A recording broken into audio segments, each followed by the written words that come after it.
I prefer really not to speak. If I speak, I am in big trouble. In big trouble, and I don't want to be in big trouble. That's the thing. Everybody's so different. But that's a good thing, I find. Yeah. Can I say something? Just a quick question. It's like, isn't right? Because you obviously, Yep. you're farmers. Yes. Not farmers. Like, what's the word I'm looking for? Mixed race. Mixed race. Yeah. Right. If I'm to do like an Italian accent, try to speak Italian. No one says that. Yeah. French, Spanish, no one says that. If I now do Chinese, I'm racist. I know, yeah, that's Why the is it there. racist? Like, Why is it yeah, racist because exactly. it's Chinese? Yes, exactly. I find that harmless. Because I always say to people, like, I always buzz out my daughters. My daughter hates when I do it though. Like, I always say, like, oh, I did Mandarin in America. Yeah. I mean, I studied Mandarin. And she Yeah. would go, speak it. Yeah. And I'll bust one or two words. Yeah. But then they say it's racist. Is it racist, is it? I don't think so. Not like that. See, it's when it's taken out of context. Then, if someone does it in a way to be rude to someone, then. But like you said there, like I love talking like a traveller sometimes.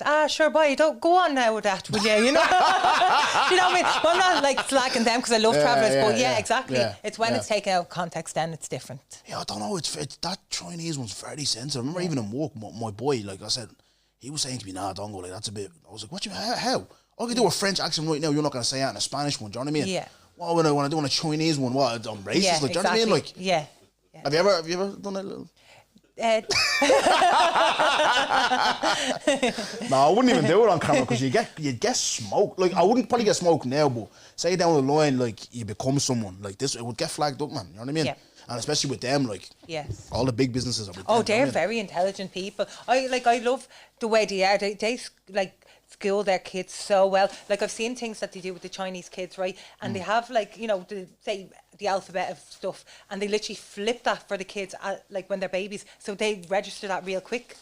And like when I look at the way the Chinese with their technology and all, they're so updated with all that stuff. Like, Do you remember in COVID, like, they Yeah. built a hospital in like one day? Remember? Do you remember that? in COVID, in Remember terms that? of the Chinese people Yeah, did, right? yeah, Okay, okay. because the way COVID was, Yeah, and everyone going yeah. to hospital, they built a hospital in like one day. Something Yeah. mad like that, yeah? Yeah. And even with whichever, I was actually talking about this the other day, yeah? Have you ever seen in Ireland a Chinese person having a Chinese? That's actually Deep it. interesting. Have you ever yeah. seen a Chinese person in Charlie's? No. It's mad, isn't it? Yeah. We could be eating that. Do you think that's chicken we're eating? See, that's the thing. I remember even hearing about McDonald's. They're like, how can that many cows get slaughtered when there's billions and, you know, so much, like they don't have enough meat for that. So that questions it itself in terms of companies like that. We have to be careful what we Yeah. put on, like, just on to go even further, like, what we put on our bodies. Because I've heard that about McDonald's. I was talking to someone in work about it. It's like, she only eats in certain places and all because it's fresh food. You get me? Like, like a lot of the meats in these places are fake meats and all. Do you know what I mean? Yeah. Like, that's giving people like fucking cancer and stuff. Yeah, you would be sceptical in certain places to go there. And you hear about food poisoning as well in certain places as well. That's insane. But that when I remember someone saying that about like the Chinese here, like, I've never seen a Chinese person eating a Chinese, or even in Charlie's or anything like that where you go. Never. Yeah. Madness. But yeah, welcome. Yeah. Top notch. What's the story? Hey, how's it I going? know we met and we were talking about the gender neutral toilet. I was in the bathroom having a slash. She walks in. How are you? But how are you? What's the story? Yeah, good, thanks. How's your week been? It's been lovely. I was up with my producer recording a new track called Higher. Yeah. What? So you're still doing the music thing, is it? Yeah, that's right. I've been doing a lot of podcasting as well with Guts Over Fear, the podcast. Class. See, before I start, right, so obviously, guys, look, I've been gone for a couple of weeks. Life is life, man. So this is the gig. I think I'll have, like, probably before the live show, we'll do, like, because my birthday next Thursday. Nice. 32. Pushing on. Top notch. Yeah, but you don't look like you're 32, so there you go. Fair Well, play. why do you think I look? Well, younger than 32, so fair play to you. There you go, yeah. Yeah, no, so I'll be recording on my birthday. I've confirmed and I wanted to do with GTG, but Demi, she's not available on that day, so I wanted to do it with some friends, so I'm gonna record, I think, with Ree and Ash. I'll probably have one more before the live show. So I'm starting that promo now. So guys, get your tickets for the live show and stuff like that. And yeah, I'll deep dive into where I've been later on as well. But we got Top Notch in the building. I said, you know what? With like like I told you earlier, I get a lot of feedback from people from home and stuff like that, you know, and they were like, don't go, look, you've had your friends on and all, but like you need to start like getting some mad people on. Do you know what I mean? I'm not saying you're mad, but like just getting some people that like, you know, that are not your mates. Like we've heard the stories about your mates and all blah blah blah. So you need to start getting different people on. I was like, yeah, do you know what? Let me think outside the box a little bit. I said, right, top notch, because I've watched it on the Two Heads podcast, and you have a bit of a story. And obviously speaking to you off camera as well. You have you know, good. I think there's with the podcast that you're doing, you want to send out the right message, and it aligns with what I'm trying to do. 100%. Yeah. But what I spoke to you earlier, just to piggyback a little bit, do you feel like you're a person that's a bit like misunderstood? Because a lot of people are told that you're coming on, they were like, jeez, that's gonna be a mad one. But do you feel like you're looked at a bit you're misunderstood? 1,000,000% plus. I definitely do, because like when I hear the word mad, I don't take that as an insult. I do believe that I'm mad, but I'm good mad, if you know what I mean. Like I'm good bonkers, and I think the world needs that, because there's a lot of misery out there, and I feel like I'm just spreading happiness, and if people can't accept that, that's their own, like, you know, each their own. But at the end of the day, I know my purpose, I know what I'm here for, so I'm just creating love, joy and happiness. But at the same time, you know, a girl damn has to, you know, defend herself. If someone's trying to bring some negativity towards me, I'm not going to just stay positive for them. I will give it back, you know. So that's the way I am. But I love staying positive. Yeah, 100%. No, I'm with you with that. It's like, you know what I always tell you about taking the high road, especially with like in my walk with faith. It's like they'll tell you like you get a slap tongue you on the cheek and stuff like that. But I find that very hard. Do you know what I mean? But obviously it's one of them things where taking the high road sometimes will keep you out of trouble. Do you get me? Like a couple of weeks ago, like I was saying to the guys here that like I've been missing for a minute. I get, obviously we'll talk about co-parenting, so I was having some trouble. Where it's hard to talk about these things because obviously you're trying to like sort things out and be calm, but my whole thing, like you said earlier, is about being honest. Do you know what I mean? It's about being honest, and I don't want to kid the people. Do you get me? Because I have been missing, and there's a lot of people that are probably wondering where I have been. Like the promo for the live show has been terrible this round. Like it's been non-existent. Like even with like, and I'll touch on it. Like, you know, I had a dream last night about the show, and it kind of like gave me an idea on how I want to present the show. Do you get me? Yeah. Because I can tell you now, like, and to the people as well, I have no clue what I'm doing that day. Like, I had a meeting with Ash yesterday. Yeah, we're plotting, putting things together, but it's like the last time I knew what was on. I knew this was gonna happen, this, that, and that. Because I wanted, like, because it's the first time people are actually paying for me, like, to come see me. Do you get me? Yeah. And I was like, I didn't want people to walk away and be like, oh, we didn't have a good night. You paid your hard-earned money. Do you get me? But this time around, with all the problems that I'm facing, like even HR problems and work, and we'll touch on that. We'll get into that as well. Life outside, and then one day, some fucking gobshite, top notch, texts me. So have you ever got an anonymous message before? No. So this was like an anonymous message. I'll show you after, right? Yeah. So obviously I'm having trouble with my son's mother, you know, and a lot of it's like obviously me reacting off certain stuff.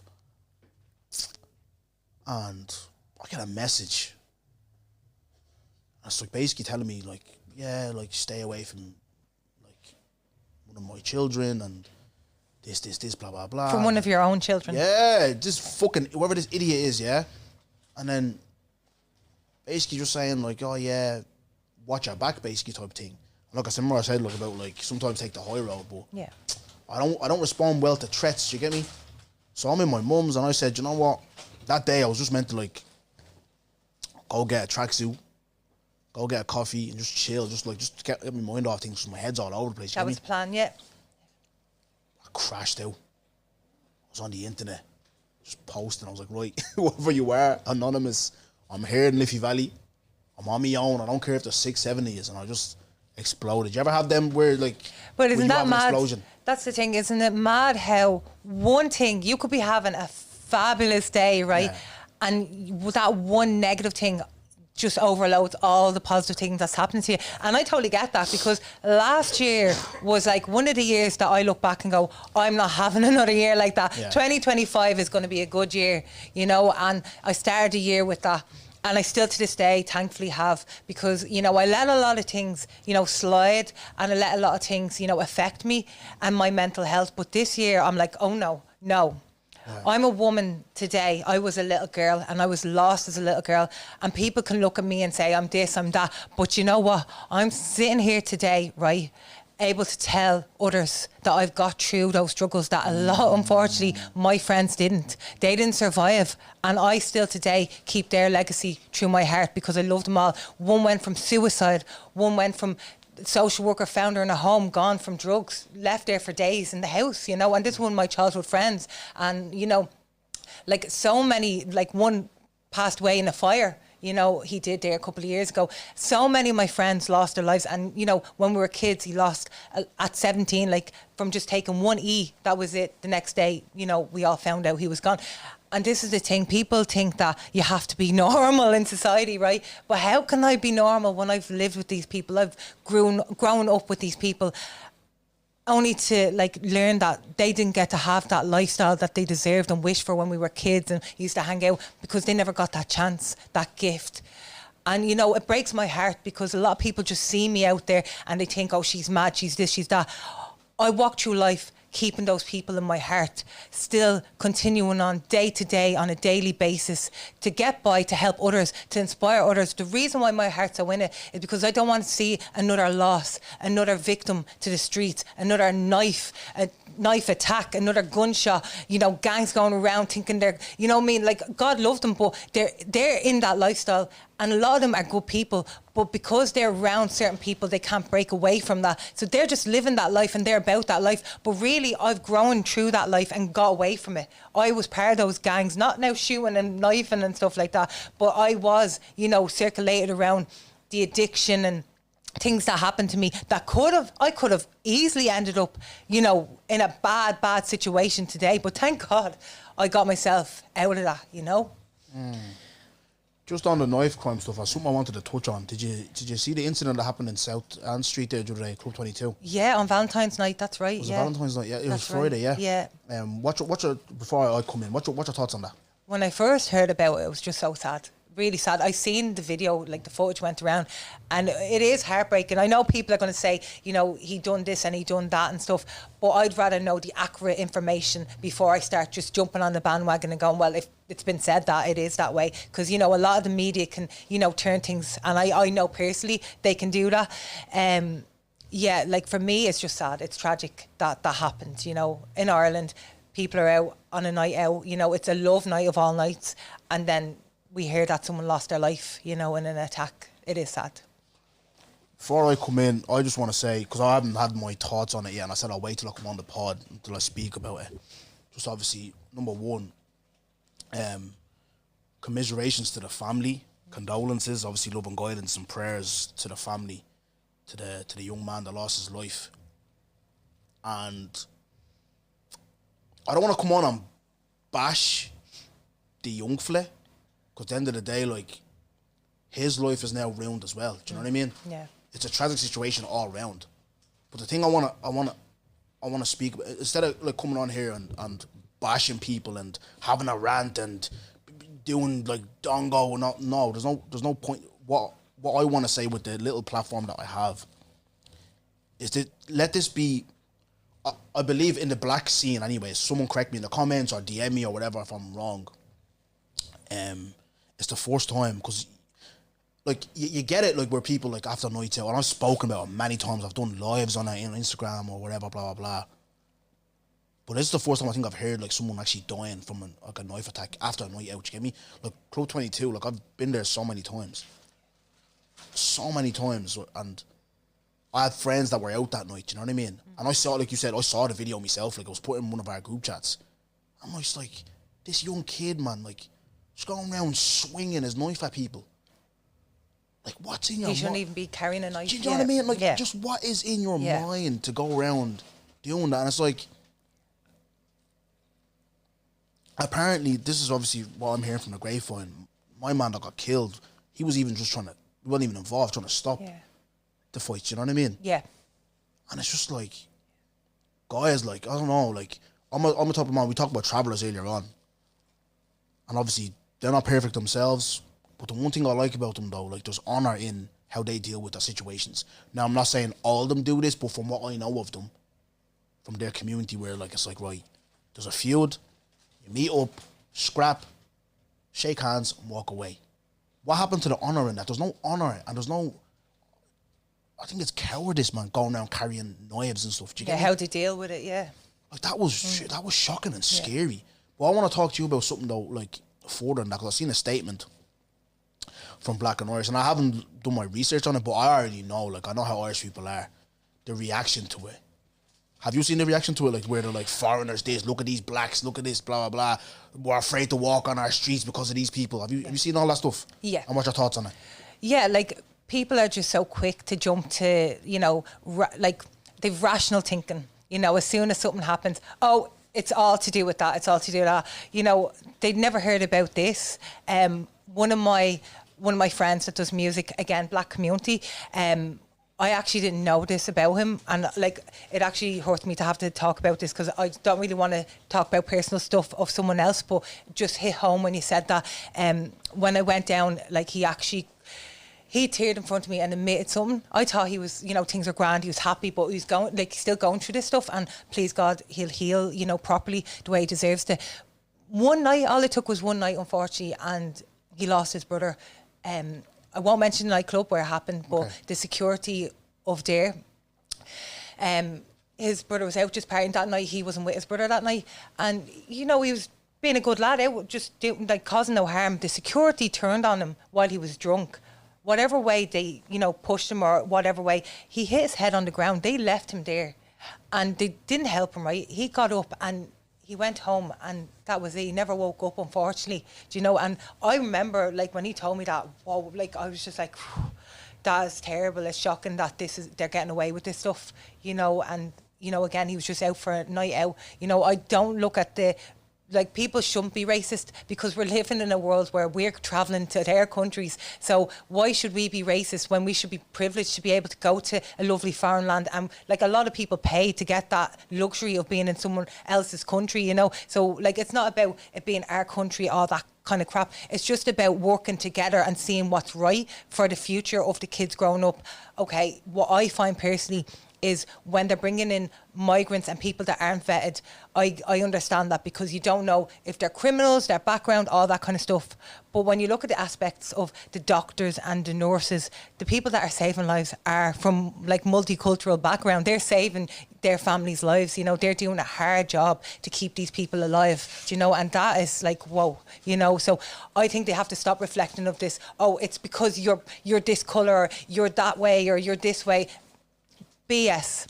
I've grown up around travellers, and they've been nothing but amazing to me. I felt safe around them. You know, I've loved their community. I love the way they are, and, like you said, the way they're brought up. You know, they try to deal with it in the best way that they can with situations, you know, and tackle it in, you know, a civil situation, you know. And again, there's good and bad in everyone. So yeah, they'll say, right, but what about these? There's a few in the minorities. There's a few good and bad. You can't just categorise them all into the one box. You know, there's good and bad in everyone. That's what I feel. Yeah. And you spoke about there, like, touched on a little bit of racism as well. It's like, I wanted to, because I knew I was going to talk about that subject of the man that lost his life, tragically lost his life. Do you believe Ireland is racist? This is the thing. I love Irish people. I'm Irish myself. I'm half Iranian, half Irish. I was born in Ireland, so I class myself more Irish than Iranian, because I don't really know much about the Iranian culture. I've not been to Iran yet. So yeah, for me growing up, it was like a hellhole experience. And that's the God's truth. And I don't like having to admit that, but, you know. Not your experience, and elaborate on that, because obviously I can tell you some stories. I've said some stories myself, but elaborate on this. Like, so what was it like growing up for you? I felt so different. I felt out of place. I didn't understand it. I used to hate the colour of my skin. I hated the colour of my skin. I wanted to feel white, you know me. I wanted to blend in, right? You know, that's how much I turned in on myself. You know, with my sister and me growing up, what happened was she learned to hate the bullies. I learned to hate myself. That's the difference where I went wrong.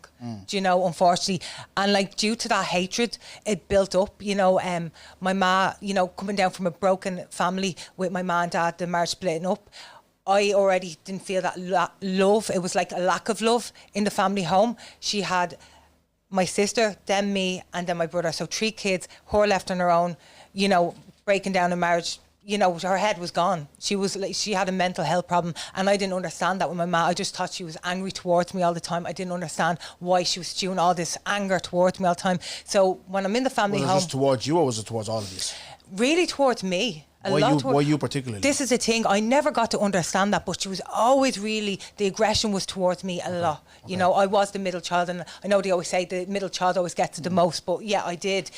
And in school as well, with the bullying, it was severe. Like, I mean, like the whole school, when I'd go in, I just felt like everyone was like against me, do you know? And still to this day, it's mad. I had to break out of that shell of like, you know, there's people being nice to me, right? And I'm like, oh my God, these people are actually being nice to me. Like, because I'm so used to feeling like they're against me or they have an agenda. No, they're too nice to me. They don't, you know what I mean? And that was the trauma that I experienced from all that abuse, was actually accepting that people do get on with me, that people aren't going to be, you know, negative towards me, that there are good people in the world. It took a lot of that, you know, time to actually heal in myself, to realise that, you know, the bond I have with my mum is so unfortunate, because, you know, it's bad enough that I didn't have my dad to have love from him, and then my mom was that way with me. So the 2 people who brought me into this world are the 2 people I did not feel any love from. So, you know, growing up into that, I did escalate into addiction. And unfortunately, it made me... like, strangely, it made me feel like a man was everything, right? So I'm putting a man up on a pedestal because, like, a man's giving me a bit of love and he's making me feel good about myself. So stupidly, I end up in that situation where I had to latch onto a man for a bit of comfort, a bit of love.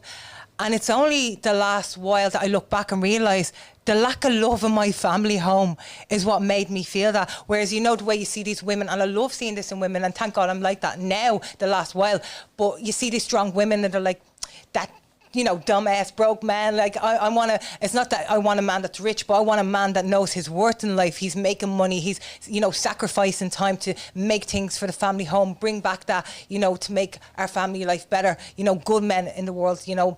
I did end up going out with a guy, domestic violence. Then I didn't heal, got into another relationship, domestic violence. And it was just that pattern, you know, got away, domestic violence. And then I had a child for that man. And then I ended up 8 months, my daughter was, before I realised I'm better than this. And I woke up from that and I realised, you know, my self-worth, because my daughter helped me find love.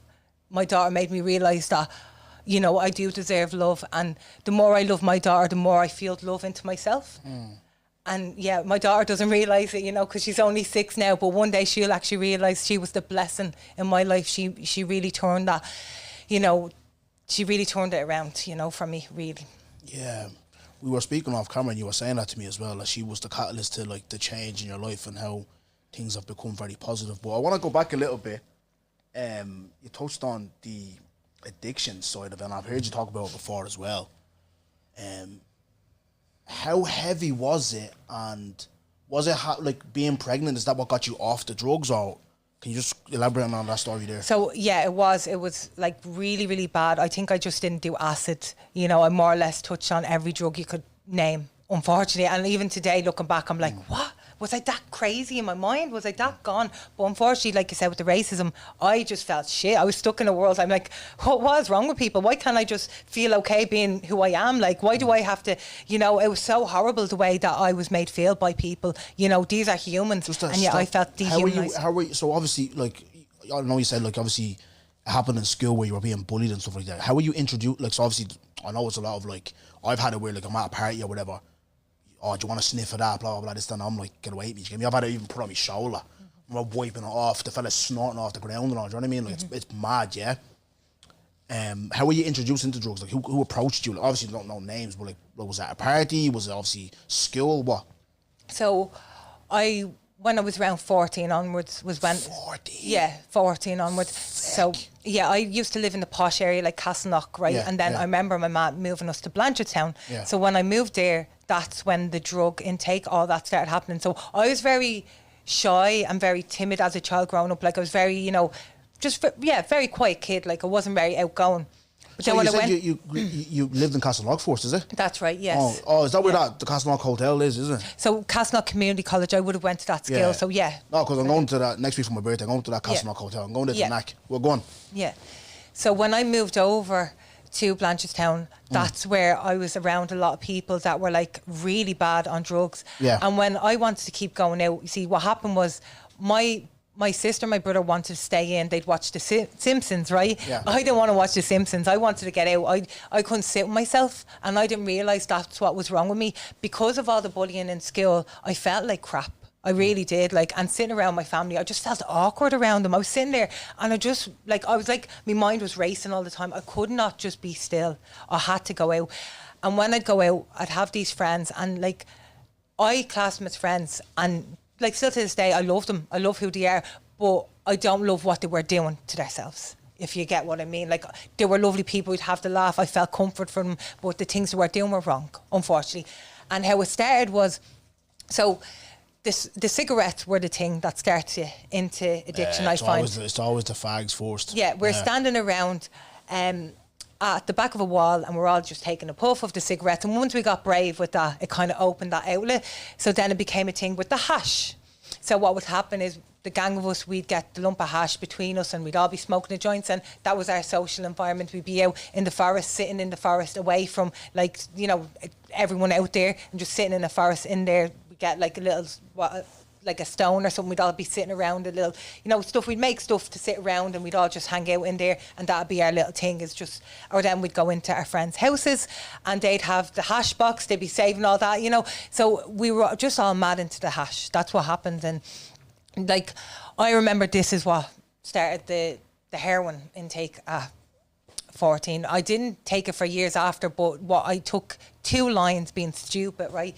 So me and one of the girls, we decided to go into town, and we stayed out in town. We were partying, drinking, all that crap, right?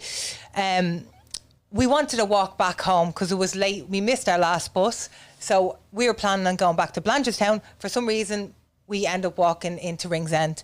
So this guy comes over, and he's there with this like thing at the Stattle garage, trying to take out like money from the thing, right? And he sees the two of us, and he's like, come on back and all, because we were stranded basically, and we were only kids at the time. So he ended up bringing us up to the site, right? And we just sat there, and then he started saying to us, he took it out in front of us, like, and we were just sitting there, and he took it out, and he was like, you know, do you want to do that? I was like, no, I'm not doing that, because I remember people saying it's bad and all, but he kept saying to us, try it, like, because I goes, no, I only smoke hash. And once he heard me say that, he goes, oh, it's like hash, it's lovely, it's like hash. Heroin, that's brown, isn't it? Yeah. And you can inject that, and you can what? I thankfully never injected. I was close to it, and I never. So how? So go on. You're going to explain how you take. So how would you take it? Like heroin? So what happened was, he basically put that in front of us and said it's like hash, and we didn't have hash at the time. So at that time, as you say, gumming for a joint, we were at that time, and me and that girl. So that girl started taking it, and when she started taking it, I kind of stupidly started taking 2 lines. She took loads, and now, like, the next morning when we woke up, I was safe, like, luckily enough, like, but she ended up with that guy, you know, on drugs and all that crap. And I remember just like stopping. I didn't go near that stuff ever again. I was like, why did I do that? Then I got into a relationship with this guy. He brought me down to Portlaoise, and we used to get the train up and back, and he was on heroin, right? And at this time, as I said, I didn't know really much about heroin, but while I was going out with him, I didn't realise he was on heroin, right? And then one day I found this stuff in his thing, and I seen it, and then I had to quiz him on it and ask him about it. So it was like curiosity, like, what is this stuff? Like, and they were telling me, like, it just helps me take my mind away from everything. And with all the problems that I had, unfortunately, it got to a point where when I did break away from that guy, I was so pissed off with life and all, because, so basically what happened was, one day he rang me, and there was this girl that just was like, it was like she was envious towards me, and she was just like one of them. She just wanted to annoy me. And she rang me on my the partner I was with at the time's phone, and was like, I'm with your fella. And that boiled me. That got me going then. I was pissed off, because I'm a very faithful person. I'm very loyal. I always believe that no matter what, you know, stay faithful to your partner. You know, look, everyone makes mistakes, but be honest. Don't lie. If you're going to be with someone, break off with the person, then go be with who you want. Don't cheat on them. Don't ruin their lives and make them think they're in a loving relationship and doing that behind their back. So that really got me going in a bad way. And that's when I started finding myself using, because I felt like I got into a relationship. I thought that was based on love. See, I didn't realise, you know, that wasn't love. But when I was a kid, that really messed me up, you know, and that's when I started getting worse. Like you said earlier, you didn't get it at home from parents. Obviously, dad dipped. Ma's, she's at you. You're being bullied in school, so you were attaching yourself to what you thought was love, but it wasn't. Did you get me? So you weren't to know. Yeah, go on, continue. Yeah, I ended up on a rocky road. I remember when I was 15, I nearly got raped, and that put a lot of fear in me. I was out, and whatever way he tried to grab me was like that, and I ran. I always believe in third time lucky, because I remember 3 times I ran from this person. It was only for the third time that I seen a car, and I jumped in front of the car, and that saved me. And that guy ran through the field and ran off then. And that's like, I actually have more of a hole in this ear due to that, because I used to wear hoops and a hood, like, so the hood was ripped from the side, blood like was gushing from me, so it was violent, and I knew what he was doing because he said to me what he was going to do, you know. It was psychotic, it was just crazy. And I remember getting in the car, and the guards, he called the guards, thank God, like I was afraid of getting in the car because there was a guy in the car, but I wanted to get away from that crazy person, like. And I remember the guards came down, drove me up to my house in Blanchardstown, and they parked. So where I live in Blanchardstown, there's like these little kind of ways to go, and where I was living, 2 Sheepmore Avenue, just there. So they didn't park outside my ma's house. They parked up at the side there. They says, will we tell your parents? And I said, well, no, I don't want to tell my ma. They never told my ma what happened. I remember going in, and I was just so angry, you know, over that situation, like, because the fear of that, like, you're going out and you're being forced, like, literally, I like knew what he was basically going to do if I went there. He probably would have, God forbid, done worse than that, like, you know. And I survived that, thank God I got away from that. So I always tried to look at the positive and say, well, I got away. And then at 18, I did unfortunately get raped.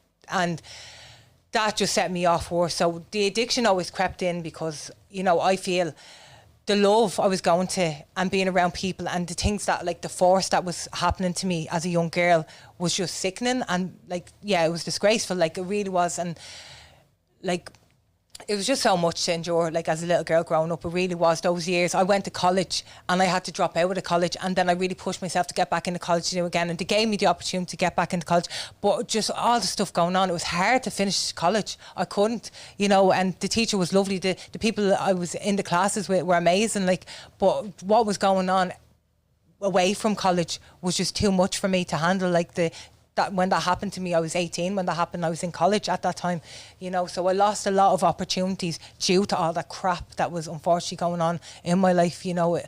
The last few years, I'm really grateful. I really am, for the changes and how, like, I don't be around those circles. I don't be around places that, you know, things unfortunately can lead to these things. So I realised my danger was I put myself out there to be exposed.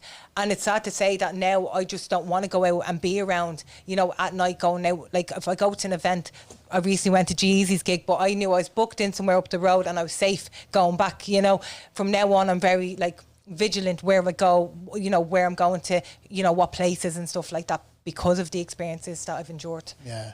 Somebody said there, right, it's not obviously what happened to you at 18, like being sexually assaulted and raped or whatever, that's not your fault. That's just that's a scumbag, do you know what I mean? And that's like people like that. I had a conversation the other day with herself, because I know, like, there's a lot of stories like yourself. Like, I know a couple of girls I've spoken to that has happened to, and nothing has ever happened because, you know, not going forward. They feel like they're not going to be believed, or we can have a deeper conversation about that another time. I don't want to, because I feel uncomfortable. I don't want my viewers to be uncomfortable. Well, look, we should be uncomfortable because it's disgusting that men that force themselves on top of women or whatever. This is the thing, right? And, yeah. It brought up a lot for me when the Nikita hand came up. Yeah. You know, that really brought it back to the surface, you know. Yeah. I didn't want to immediately jump to her side or like his. I wanted to actually get actual evidence, because, you know, for me, when that happens, you know, it is disgraceful. She was with someone. I know he was with someone as well. So they decided they wanted to meet. Like, they were texting and stuff. So for me, I never texted the person that, you know, done this to me, or I never went to, like, you know, it was a horrible situation to be in. When I looked into all that stuff about, like, her being there, she was in, like, she worked as a hairdresser and she went up willingly and stuff. I'm not saying that anyone deserves to get forced. Like, but I just felt it was a bit odd when she went back to her partner.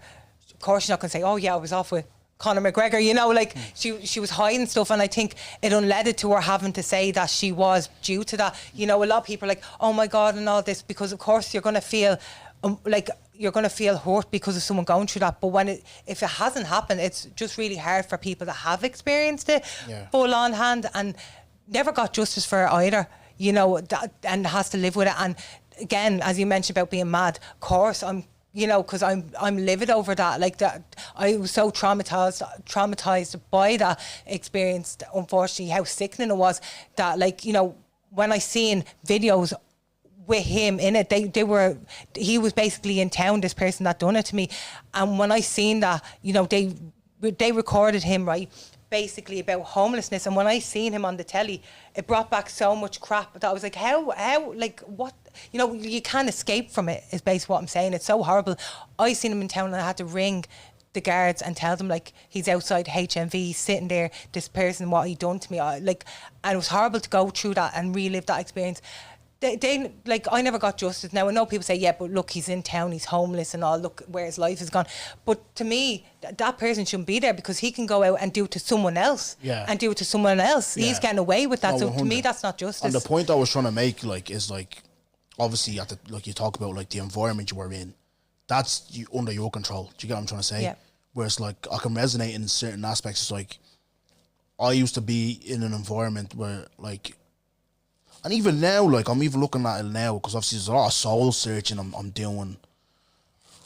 Obviously, I probably need to take, I know Simba was shouting at me, I was downstairs earlier about not taking a break, but nah, I think I do, because I don't want to be, like, making a take of myself on camera, because I'm very honest, you know, I'm just call people out and all that. Yeah. So, like, you got yourself out of them environments, you're not taking the drugs anymore, and obviously you've cleaned yourself up. That was through your daughter and stuff like that, but how tough was it to, like, remove yourself from that? And then, like, did you, like, seek therapy, or how was it? What was that process like of getting out of, like, them environments so you could stop? Because obviously, look, taking drugs from 14, and like, they're not like you're fucking D10s or like that, like heroin, hash. It's heavy, you know. So how did you get yourself out of that? I got high on life, breathing air, fresh air. You know, that's what does it for me. You know, letting go of the anxiety.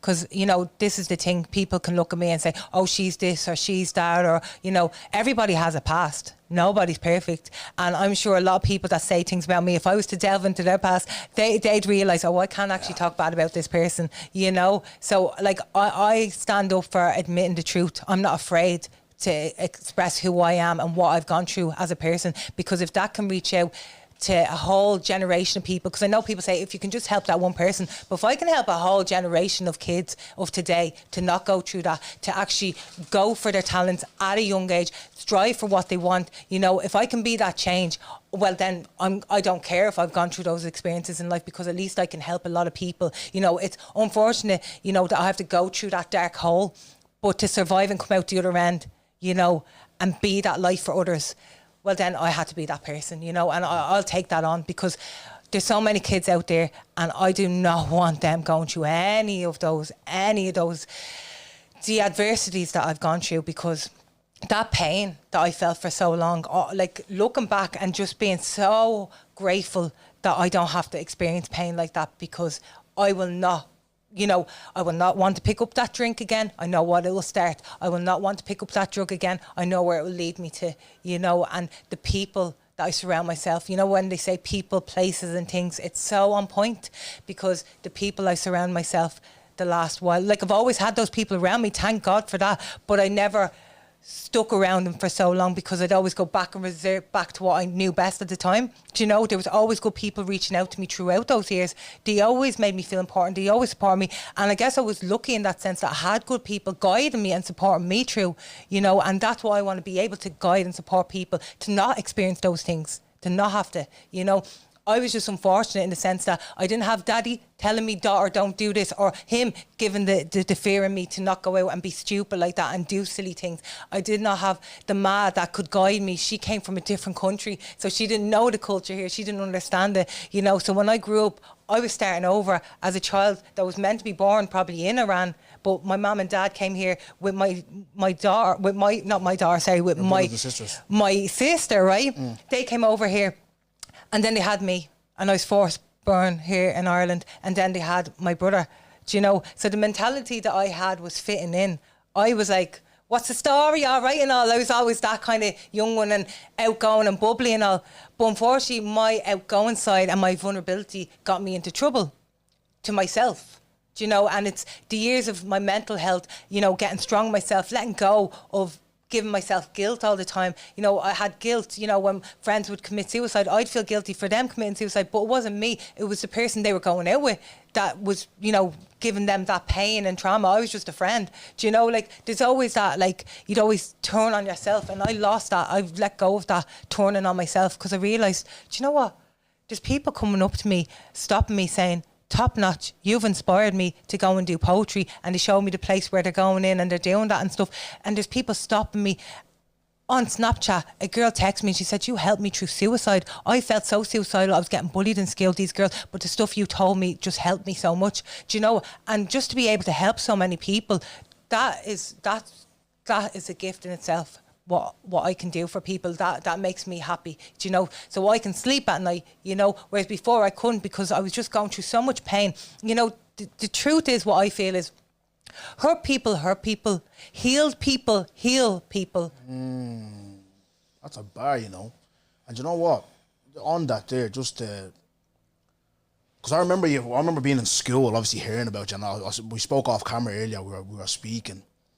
And I feel like I said this before about Hair Squad. Do you remember Hair Squad? Hair Squad. The lads, they're from Brookfield, the 3 lads doing music or whatever. And I just feel like they were ahead of their time. Even that dope, I don't like him yet, but I'll mention it because I was saying to someone downstairs. They were asking me, who's top notch? I was like, he's a bit younger. So you would have been at that time where Fabu D was at his peak. Yep. And then you were there as well. Yeah. And that was the start of the internet. But like, I think if you were now, you'd probably be like, do you walk? So you don't have to tell me where you walk, but are you walking, are you? Yeah, well, I was doing part-time, do you know, in Hole in the Wall. Yeah. So, yeah. So, yeah, but like, I just feel like, because obviously with content creating, obviously you see the likes of Ben, Nasty. There's a lot of people that are doing this full-time that are living their lives just doing content, you get me? Which is the goal for a lot of us. But I don't know, I just feel like with your personality and with your story and stuff like that, like, I could really see, I just think you were ahead of your time, do you get me? But where does, before we get into all that, like, top notch, so what made you come up with that name? Yeah, so... Talk to us about that. Yeah, so I remember going into town and I seen this guy, Tommy Dunn, a rapper, right? And he was sitting there and he was begging. And I remember walking to him and I sat down and had a heart-to-heart with him. I said, you're one of them, eh? Just talk to anyone. Well, this is the thing, because I knew of him. So basically, right, me and my friends got like the CD, Homemade Bombs, his music was on it and his voice, and he was just brilliant the way he started rapping, right? So I knew of him. So when I seen him, I was like, oh my God, that's your man that does all the rapping. Why is he there when he has talent, you know? It's like Baldy, when you see Baldy in town, everyone just goes up and sits and starts talking to him. Yeah. Yeah. So I had a heart-to-heart with him and I told him get back rapping. Now I left it at that and I went. 2 days later, I'm with my friends, we're going in to get a coffee and there he is there with the mic, rapping away in town, right? And I loved that. People were like, there's Tommy. I was like, where? And they showed me. And I was like, they were like, go and do a song. Sorry, did he used to have like a little radio thing and he rapped with in his mic? That's right. I think I know. Yeah. I've seen them in town before, yeah? Yeah, that's right. I know who that is. Yeah, go on, yeah. So they were like, will you do a song with him and all? And I was like, oh yeah, well, you ask him then. So they went up and asked and he was like, oh yeah, come on. So I started doing a song that I only done called Change My Wish. I literally just learned that song off. So I done a bit of that and then I left and he done his bit. But then he asked me would I feature on his track, right? So we done that song, Change My Wish. We never properly released it, but that was the first time I went up to Collie Collins' studio in Colester, right? And that was my first experience getting in the studio and doing that track, that collaboration. So I done something good, out of goodwill to him. And then that came back at me with the music. Like, you know, it was extraordinary.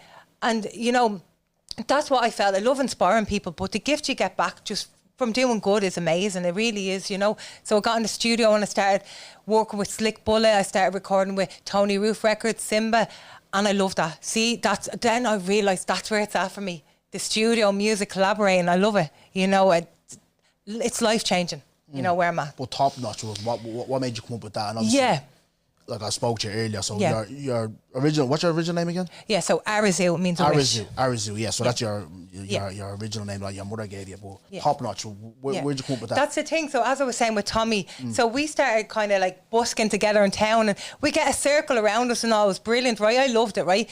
And then after doing a little session with Muv busking in town, I remember we walked around where the Ilac is and up through that little kind of alleyway, right? I remember two of us were just standing there talking, like all like hyped up, right? And I was like, this is top notch. And he's like, that's it, that's your name.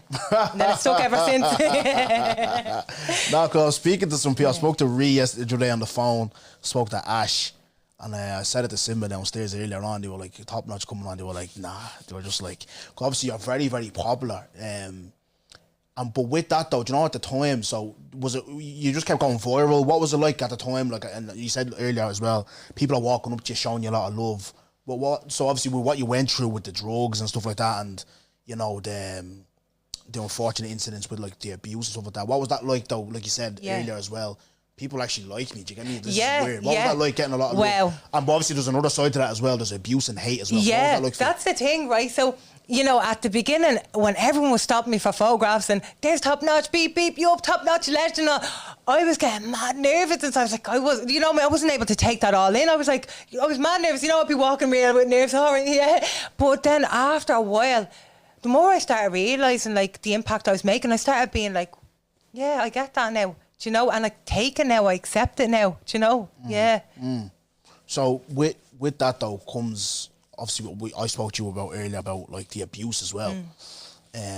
What was that like to take? Because obviously it balances out, doesn't it? Like you get a lot of abuse. Like as we talked about TikTok earlier, me and you, I could clip up a lot of bits that you've said about like the addiction and getting out of it and the positive stuff that you've done. Even your man Tommy, like being positive about him, you'll get no views, you'll get no traction, nothing. But we could talk about the racism and the abuse. So how did you handle that, like, and what sort of abuse were you getting? Were you getting like, oh, foreigner, this? What was that like as well? Do you know the thing is, right? I have to laugh at this, right? I don't need to go to I don't need to go to a tanning place to get my colour, right? And I'm not saying that to insult people that do, right? But isn't that ironic, right? As a kid, I wanted to feel white, right? Because I thought being sallow wasn't it, right? But yet they're going in and paying to get the colour I have, right? So I embrace it. I embrace that shit now. Do you know what I'm saying? Whereas before I hated it for so long, and now I realise, wow, do you know, people are paying for this, you know? I embrace it. It's natural. I used to get called blowjob lips. Look at all the girls now. Geo lips and all. Look at all the girls now. Yes. Look at everyone now. Yeah. Do you know what I mean? It's mad. It is mad. Like even with the tan stuff, like you get caught slag for your colour or whatever, but even the lads, not just the girls, even the lads now getting a little tan done and all, you know what I mean, for the holidays and stuff like that. It's mental. This is the thing I feel. Mental. Diversity is where it's at. Uniqueness. We have all been told, you know, for different this and that. We've all looked up to media where you have to be a certain way in this and that. You know, I looked at the like, right, back in the day, the catwalks and models and all, like Kate Moss and stuff, right? Lovely girl, but the body was like that, right? Like a lot. And like when I see girls like that, like I know there's girls that are bulimia and stuff like that, and I feel for them. But I mean, the way that they've made women feel like they have to be a certain way to be amazing and this and that. No, they don't. Whatever way you are and you're comfortable in your own skin, that's the way it should be. We shouldn't be made feel uncomfortable with who we are. You know, we should all be unique. If I had to look at everybody being the same, you would get bored. I love the mixed combo. I love the fact that we've got a mix of all races. I find that fun. There's more places to travel, more different people to see. That's amazing. So why should we be so in on ourselves and be like, that's something bad? And, you know, God made everyone a certain way for a reason. We need that diversity. Can I ask you a question, though? Because you're a bit of a howie, yeah? Like myself. Do you feel like because I've clocked Irish people. I know how to like ginger them, if I can say. Yeah, I know how to move with them. Yeah, I know what. Especially, do you remember when them two babies were stabbed? Yeah, and obviously you had the riots and all that. Yeah, and do you know what? I understood the Irish people's frustration because I know them. Yeah. Thing that matters a lot to Irish people in like is grandparents and children. You don't mess with. See that too there. Yeah. And especially now the whole foreign thing, blah blah blah. Yeah. And you're going now stabbing kids. Yeah. That's what's gonna happen. Do you get me? And there's a lot of times a lot of stuff that is happening. The government aren't releasing what's going on because if they know that it's a foreign person that's doing it, there's gonna be more of that. Do you get me? I know I said it already. Yeah. One more of this, like a foreign person attacking, it's over. Yeah. Even me that does, no one can slap me hard, man, this, that, and that. You heard, like, obviously in the WhatsApps and all, there was one WhatsApp that was going around at the time. It's like, just kill them all. Jippos, blacks, tool up, belly up, and kill them all. I said, yeah. I rang my manager, I said, who's going to work? I'm not going to work. Do you get me? Because obviously they're out for blood. They're out for blood. Do you know what I mean? But a lot of them now are stupid. Like, at the end of the day, there's even, like, I don't know if you've seen, obviously you had that stabbing incident that we talked about earlier on. But there was a chap that was released from prison there, Irish fella, that went around. He stabbed, I think it was in Ballymun or something like that, stabbed like 4 people that day. Well, are you saying, so where should he go? Do you get me? Yeah. And that's the thing, like the mentality of these people is just these man shocking. Are dumb, bro. Yeah. These man are stupid, man. Like you said, this is the thing, right? Is take a family, right, that are racist. Say there's a white family, right, for example, right, and they're going against a different colour of, and they're giving out about them, right, and then they have kids, right, that's grand, their grandkids have kids, and then that child wants to be with the mixed race and it comes into the family. This is the thing. Conquer and divide. That's why the people in power are doing like so well with this, because they're allowing people to go against each other when it should be the opposite effect. People should stand together as one, not be dividing each other, going, oh yeah, no, you're not in it because you're a different colour, you're from this minority, or you're this. No, it shouldn't be like that, because the way I look at it is, if your child is of a different colour, would you like your child feeling out of place? No. So why are you doing that to someone else's child? Huh? That doesn't make sense. Equals. That's 2 lines that don't cross. No, I like that, especially with a person that obviously you come from a foreign background as well. Just to go back on that as well, right? So you said, like, obviously you were born here and your family's from Iran, yeah? So what's the gig there? Like, obviously, what of your culture do you know of? And is your mom trying, like, sorry, I'm going to make a statement, then I'll ask a question. So I think with us, like me and yourself, when we immerse ourselves into the Irish culture, we talk like them, we have friends. They're the people, you hear a lot of people, oh, Dongo, they're foreigners or they're this, but you're all right. No, I'm not talking about you, you're Irish. Do you get that as well? Yeah. I've gotten that. Yeah. Where they be like, nah, he's a black cunt. Yeah. Not you, Dongo, you're Irish. I don't see you as a foreigner. I'm like, brother. I'm still, do you know what I mean? Like, it's ironic because it's like, I remember back in the day when they made me feel like I had to be like racist as well, and it was crazy. I used to think that, and I was like, this is madness. Like, they made me feel like I was all right if I went with their way of thinking. And I'm just so privileged that I don't have that way of thinking, because I think that's a really sad way to, and you know what? It's not even just like, with Irish people as well. They think the book stops at just black people racist. I remember before, we talked about Chinese people later on. I remember before, I'm in work, and one of my colleagues, I love her to be, I'm not going to mention her name, obviously, I was working in lab books at the time, in the bookies. I remember this Chinese fella went up and he was getting, I don't know, he's getting smart or something or whatever. She called it a fucking, like, I'm not going to repeat it, but like, it rhymes with kitchen sink. Do you get me?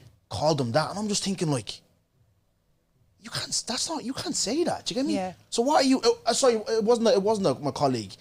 My colleague said something different, but it's like it was a customer, and I was thinking, like, you can't say that. So why are you saying about black people when I'm not here? Yeah. And that's the thing. When I grew up, I hung around with black people, and I loved them, and they were such a vibe, and the energy, amazing, so fun, right? And this is the thing, right? I remember these people being racist, right?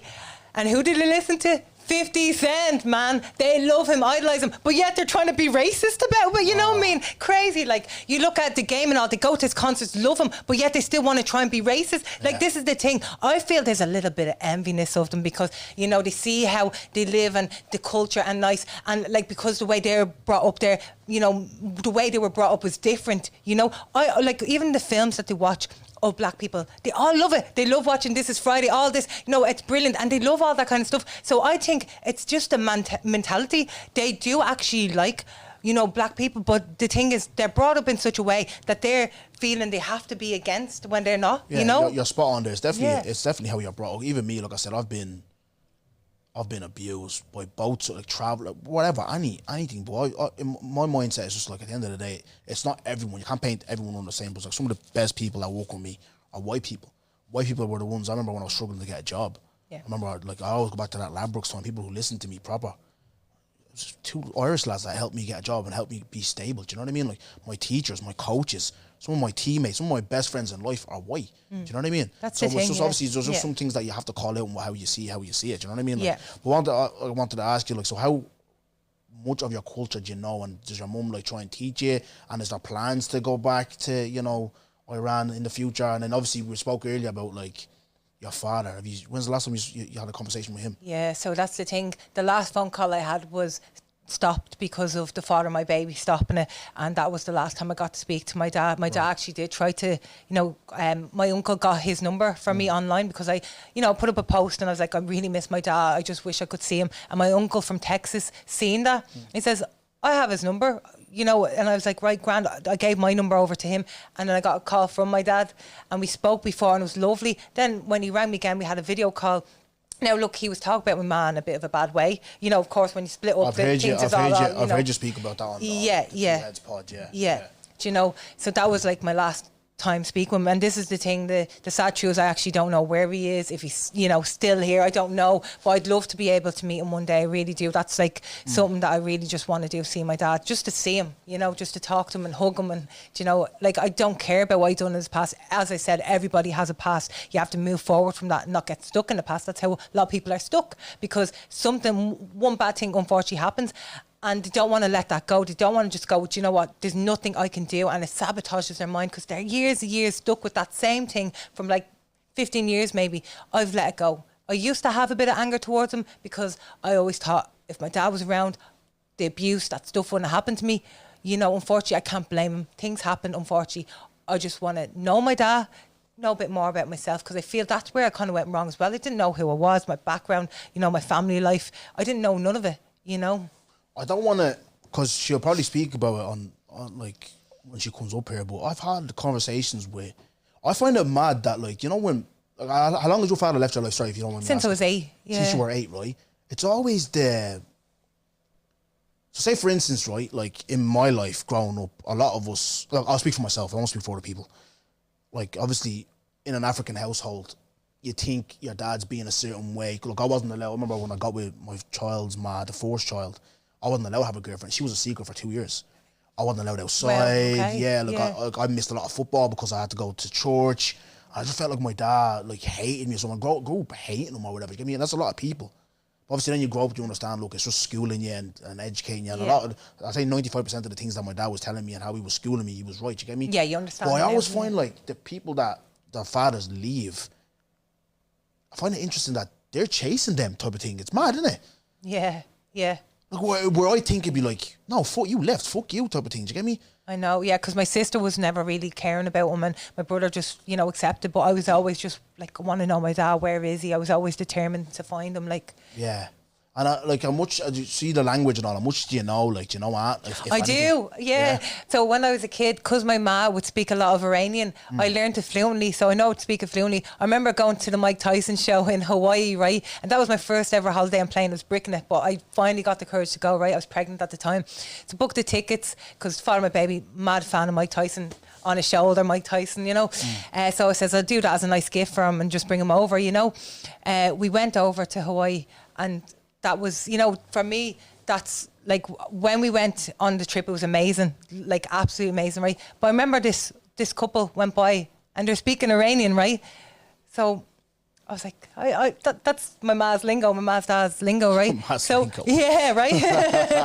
So I just started speaking back to them, and they were, oh, you're Iranian and all that. So it was just lovely to be able to, you know, overseas and be able to talk to people from parents' countries. So it was nice to know that I knew the lingo, I was able to speak to them and understand what they were saying. It was good. Like, yeah. Class. And just back on just music, we're going to wrap up shortly, right?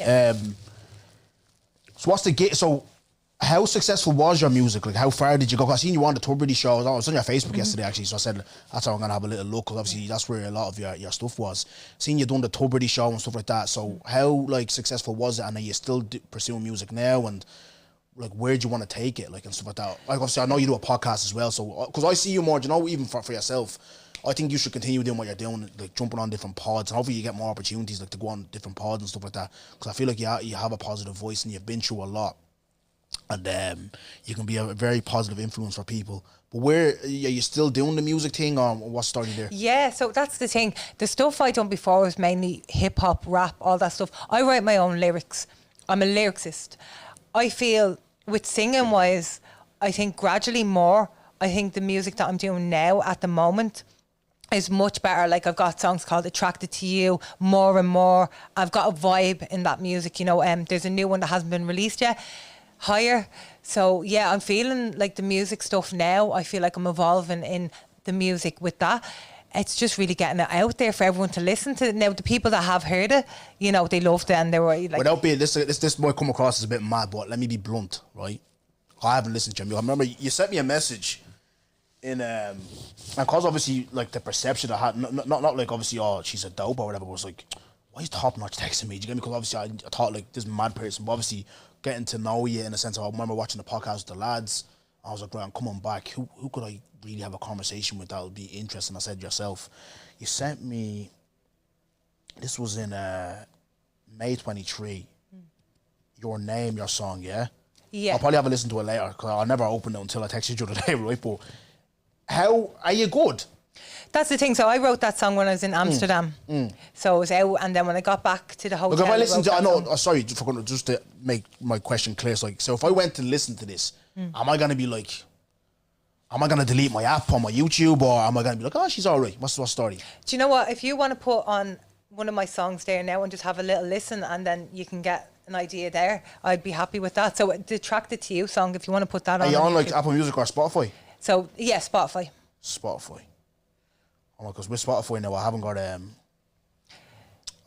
premium. So do you know who I feel is kind of inspiring me now? Because, you know, like, I love listening to other artists and stuff. I love a mix. But right now, like, I've only been to his gig there. He signed my Top Notch t-shirt there at his Europe World Tour in Dublin, in Vicar Street. So, G-Eazy, I feel like his music, like, I love that. It resonates with me, that the music, like, the vibe. Yeah. And just on that, because obviously, right, so you have More and More. That's your latest single. When did you release that? So that was last year. Yeah. And Attracted to You, Barbie, Can't Resist, Your Name, Unbreakable, Level Up, Love, Untouchable. So yeah, a couple of tracks there.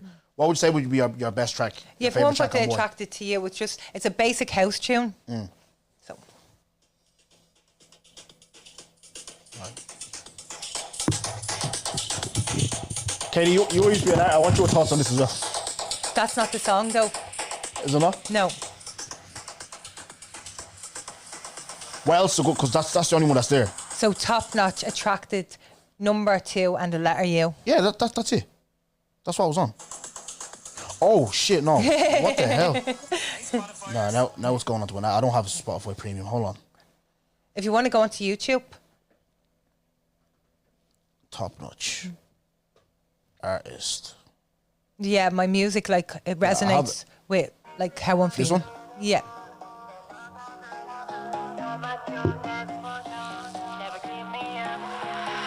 So attracted to you,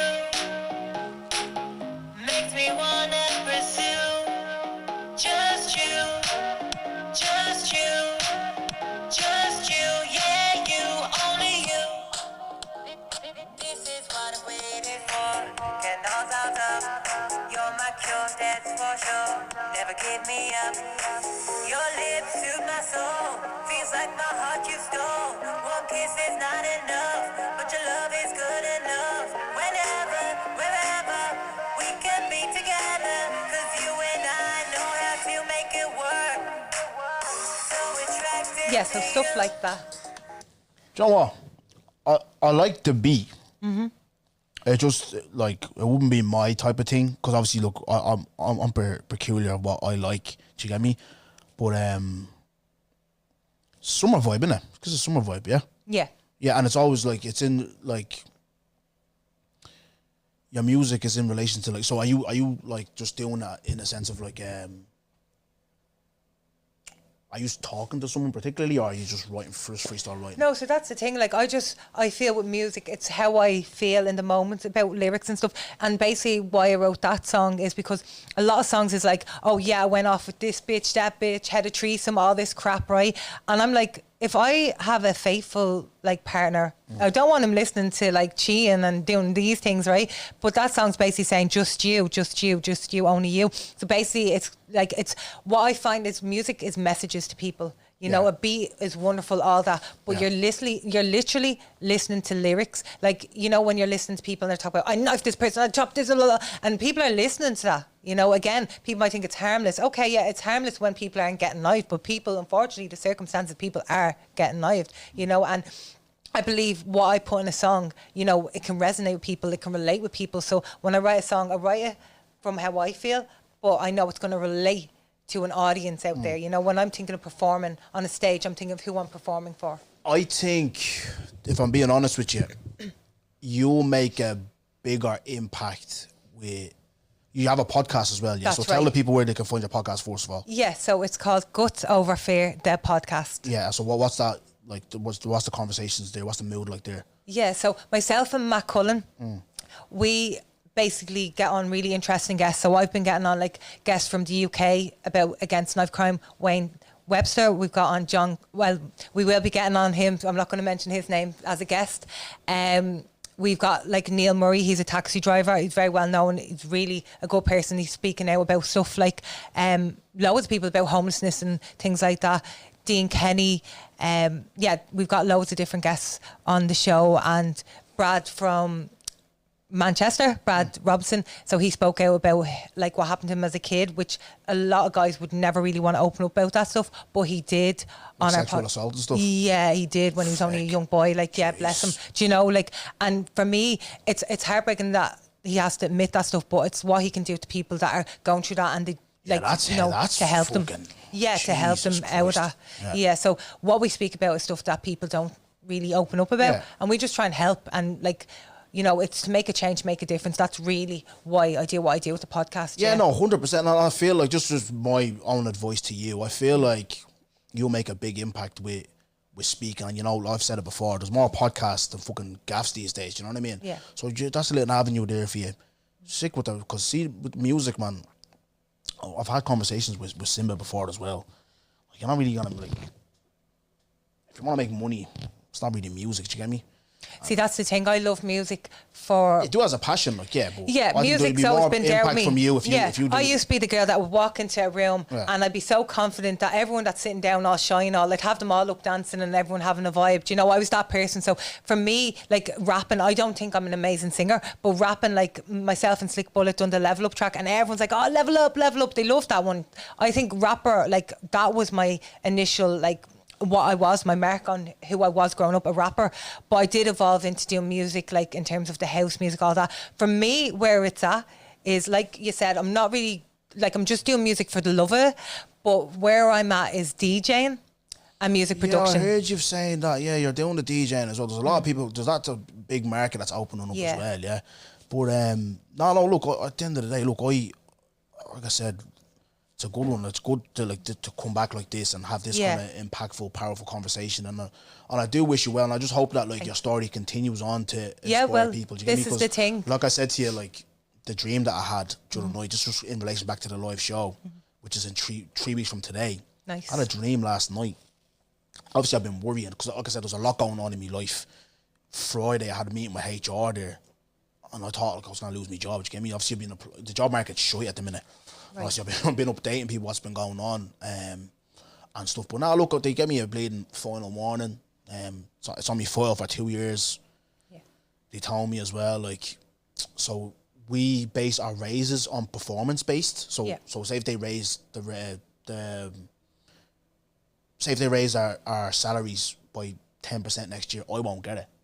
for the next 2 years. Right, So okay. I have to leave this job. Do you get me? It's heavy shit. It's a lot on my mind. You're battling with like your child's going through a lot as well. Like she just like obviously lost someone in her life that she like obviously that was like an uncle to her. You know what I mean? You're going through stuff with your son, his mother. There's just a lot. Do you know what I mean? And you're trying to balance out, trying to continue doing this the live show. Yeah, no, podcasts. I feel for you. Podcasts. Yeah. No, I love it. Yeah. I love it. I love it. I Yeah. love coming here. I love having Yeah. conversations with you, people like yourself, and being downstairs with Simba and stuff like that. But it's like, just explain to the people where I've been and obviously why there hasn't been like great level of promo and stuff like that. But like I said, I had a dream last night where I was on stage and I'm speaking, and it's like, what I took from that dream was like there was obviously people there. It felt like there was only like 50 people there, but it doesn't matter.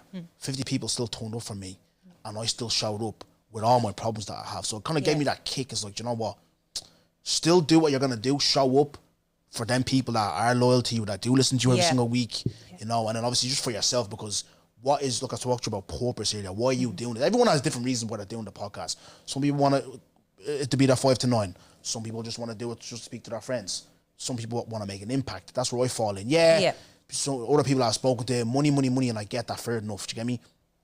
But there's young boys that were like, either my age or younger than me or like inspired by me or whatever type of thing. It's like, I want them to look at me. Yeah, it might not go where I wanted to go, but I never gave up. And that's what that dream said to me last night. You get me? Yeah. And it's like, right, that's your point. Even if 50 people show up, so what? You still showed up. 50 people still turned up for you. Do you get me? That's the thing. Like, see, with the DJing career, that's definitely the angle I want to take now. Like, I've done, like, when I was younger, I've already performed, like, Whelan's, Vanilla Nightclub, Monroe's in Galway, loads of Lily Bordello's. I already performed loads of venues. I done, you know, the gig with the Onks crew, Tupac's crew, and all came over. Like, I was on stage with them. No, I done loads of stuff. Like, with the music, I done that back in the day. That was my thing. I was always part of that industry, and I was happy with that in Ireland, you know. Then I went to a place like Tenerife, started singing over there in Malta. I got asked Portugal. I got recognised in places out of the country, which was awesome, right? But DJing, I feel, is more for me now. Growing up, it's more my thing now, and I've been asked for an opportunity. My mentor from the UK, so she's asked me on to go to Ibiza, right?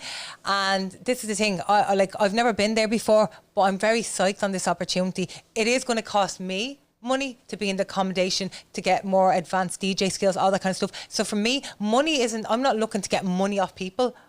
I just need the money to invest in what I want to do with my music career, with things taking off. Because, like, even you listening to that song there, Attracted to You, I know that could be levels higher, but where I'm at in terms of financially, I know if I have more money, I can do more and more with what I want to do. And as an artist, like, you look at the likes of Cardi B, Rihanna and all that, they have a lot of money to make that music video professional, and that's where I want to go with my stuff. I want to be professional. I like, look at Jennifer Lopez, amazing. Like, these are women, right? But they're brought to the levels, and they have that, you know, the team around them. They have all that. You know, for me, what I've done is what I've done by myself, and then other stuff that I've done with people and collaborated with. So I definitely do feel, if given the opportunity, that I would bring top notch, you know, upscale. Yeah, class. I love that and I appreciate that. And I obviously, like I said, I appreciate the honesty, the stories.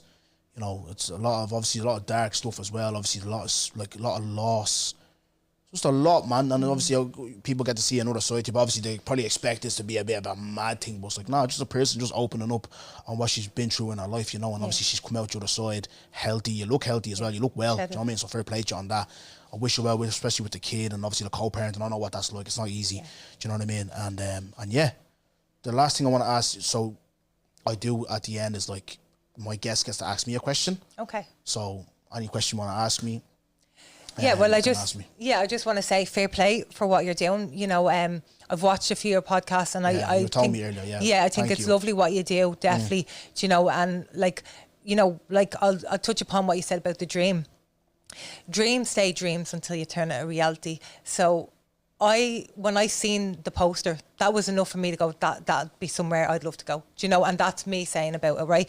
I feel you're doubting it, but you don't need to, because I feel what you bring is enough. I feel it will, on the night, it will be all right. I think it's just before you're, you know, the stuff that's going on, personal stuff, all that kind of stuff, you know, is affecting how you're feeling of that night. But I feel when it comes to that night, you'll have amazing people there, the right people. And as you said, it doesn't matter if it's 50, if it's 100 or how many, the people that turn up, you know, that's what matters, you know. No, I appreciate that. You know what it is though, yeah? You know when you're going through it, yeah, I'm just a person, I just can't lose. That's why, like, even when the people are looking at me crashing out, like, I was like, oh, no, it's a 6-7. I'm one of them, like, if it takes 6-7 to hurt me, it will take 6-7. Do you get me? Yeah. And it's just like, I know I'm struggling, but I'm fighting against it. Yeah. Do you get me? But, you know, I'm just like now, like you talked about earlier about the anxiety, it's just like, just let it go. Yeah. Just let it go. I think that dream helped me. It's just like, whew, Yeah. just, it is what it is type thing. And I was like, you know what? 50 people turned up for me. I showed up and that's it. Do you get me? And that's why I'm just so worried, because I'm just like, I feel like with the trajectory where it was when I first started, it was just so high. And I'm my own self-critical. People probably think, oh, Dongo's being a dickhead with her music and all. No, I'm just honest. You get me? Yep. And I'm honest with myself. Yeah. And I'd rather honesty. I just feel like I'm looking at the numbers, the algorithm, and I'm just like, what's happening around me? Am I losing the love for it? What direction am I going in now? And it's just, there's a lot going on in my mind, you know what I mean? Yeah. There's a lot. And that's why I feel like even like after I do the show, I'm going to just probably for the last time really take a break, not probably 2, 3, 4, 5 months, but just a little step back.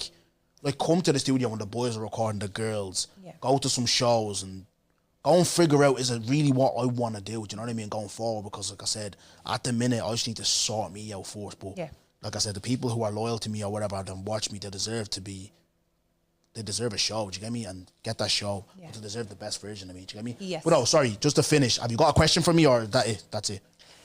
I have one question only where your guests get to ask me a question. Any question you can ask me and I have to answer it. Yeah, well, in terms of the live show, you know, like this is your starting point in the first live show. Down the line when you do more. No, this is my second. So I done one in November 2023. Grant. So this is my second live show. Will you be taking on guests that you have onto your live show for yeah, one of the next so ones? Yeah. With this one, let me be completely transparent again and honest. So I had a plan. And last year, so I had like GTG, the girls were, I was talking to you off camera earlier on, where's your head out with my guests. And I had my mother and father. They came up there as like guests as well. I had a bit of a laugh with them. So obviously this year I've had Paco on the pod. You know El Paco? Yeah, that's right. John Connors. Yeah. And then obviously their brother Joe, who I haven't met yet. So they're starting their own podcast, Sons of Katie's podcast in honour of their mother. So now obviously I had a guest. I don't want to be giving them any more clout. I'll talk to you off camera. I won't be giving them any more clout anymore because like maybe I'll give people a clue who I'm talking about. But like he begs for, not begs, but like he shouts about like how like there's a click in our thing that we do and podcaster this and podcaster that, blah, blah, blah. And here's my thing, having private conversation with friends, right? It's like, where's your head at? I'm not going to touch off this fella on their podcast or live show. GTG, forget about it. Do you get me? And then obviously, with Charge It, was another podcast. Maybe because of the demographic of where my man's from, they'll probably give him an opportunity. I don't know. But for the most part, I don't think they touch off him either. I'm out here because I see what you do and I want to actually give you your flowers and let you know that, like, you know what? I've seen what you project a lot of pain that whatever you're going through onto people. Let me give you some flowers. Because that's the type of person I am. You get me? Regardless of what people can say, I don't give a fuck what people say. I want to give you some flowers, show you that, you are appreciated and blah, blah, blah, this, that, and that. The guy's doing flav. So I'm like, all right, you fuck off. Yeah. So we're now reaching out like for our second guest. And obviously the tour guest is like a guy that's like a brother to me, blah, blah, but we don't know with him if he can get time off work to fly from the UK. You get me? Okay. So yeah, so because obviously I'm a singular podcast, I have to have guests or else you're just sitting there for an hour listening to me talk. So no, I will have guests. So the Connors, they're going to be there and I know they're going to be some crack and they're going to be inspired. Because the team that I'm going with, just for the people, is like basically what the brand is. Obviously, it's about me, my story, and what I've been through, and this, that, and that. But the main thing is, no matter what walk of life, you don't have to be an influencer or a content creator. Just never give up on yourself. Do you know what I mean? There's always light at the end of the tunnel. As you mentioned there, that's going to be the team of the live show. As you mentioned there, right? I'm not going to say it because I've been told I can't say it as of yet. but I'll just mention this. When I was a little girl, I know, like you said, with the music, right? I actually didn't want to do music as a kid. I love music, but I didn't want to do it, right? I wanted to do something else, right? I'm not going to mention what it is, but it is in the pipelines, right? And I recently got accepted for this opportunity. I'm not going to say what it is. Yeah, thanks very much. But this is kind of maybe the direction I want to take as well. You know, DJing, definitely, I love it. I'm going to work towards that. But there's also, for this year, this opportunity, which is going to be happening soon. So it will, you know, it'll be on the Instagram page. Yeah, grand. So where can they find you? Just your social before we wrap up? Yeah, so Top Notch Baby 26. That's it? Yeah. Facebook, YouTube, no? That's the one, yeah. That's the one. There is other ones as well, but Instagram is the main. Right. Appreciate you. That was episode 82, I believe. Top Notch. Make sure you like, share, subscribe. Live show, 15th of March. Get your tickets, boys and girls. I think next week is the last payday for the monthly people. Get your tickets, folks. I want to see everyone there. Nice one. Thank you. Thank you. Appreciate it. Cheers. Thanks.